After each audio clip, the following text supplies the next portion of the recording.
ওই যা যা, এখনই আমার বাসা থেকে বেরিয়ে যা। কি হয়েছে তোমার? এমন করছো কেন? চুপ, একদম চুপ। আর একটা কথাও বলবি না তুই। সোজা বের হয়ে চলে যা।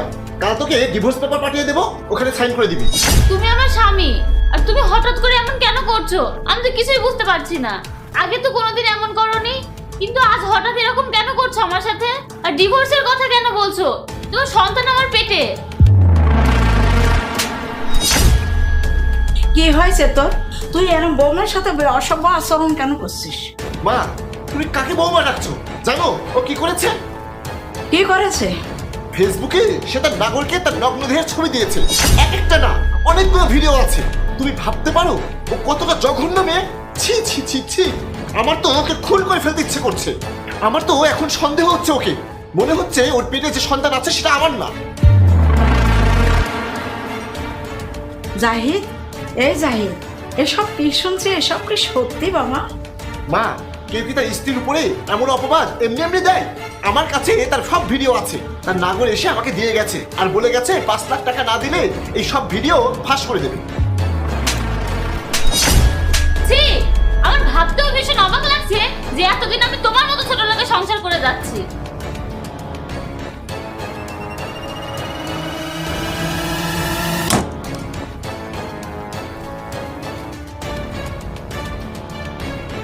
এই দেখ, এটা কি তুই না?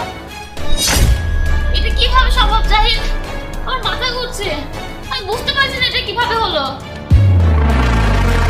কি রে, তুই তো আগে আমাকে ছোট লোক বললি, এখন বল সত্যিকার ছোট লোক কে? কি রে, কথা বলছিস না কেন? যা, চলে যা এখান থেকে। নষ্ট কোথাকার, তোকে দেখলেই এখন আমার বমি পাচ্ছে। ছি ছি ছি। কি হলো, তোর কথা কান দিয়ে ঢুকছে না? এমনি এমনি যাবি নাকি তোকে ঘাট ধাক্কা দিয়ে বের করে দিতে হবে? বিশ্বাস করো, আমি এসবের কিচ্ছু জানি না। প্লিজ তুমি আমার কথা বিশ্বাস করো।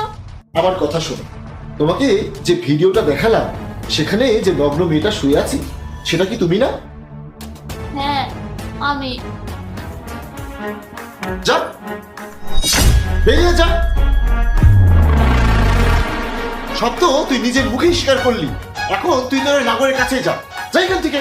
এখনো তুই আমার কাছে থাকতে চাচ্ছিস? আমার এখানে তোর কোনো জায়গা নেই। কালকেই ডিভোর্স লেটার পেয়ে যাবি। ভাইয়া, তোমার যে কোনো কাণ্ড জ্ঞান নাই দেখছি। এখন আধুনিক যুগ, কম্পিউটারে এডিট করে মানুষ ব্ল্যাকমেল করে। যে তোমার কাছে গিয়ে টাকা চেয়েছে সে আমার কাছেও এসে টাকা চেয়েছিল। আর আমি আগে থেকেই জানি ওই ছেলে এসব আগে থেকে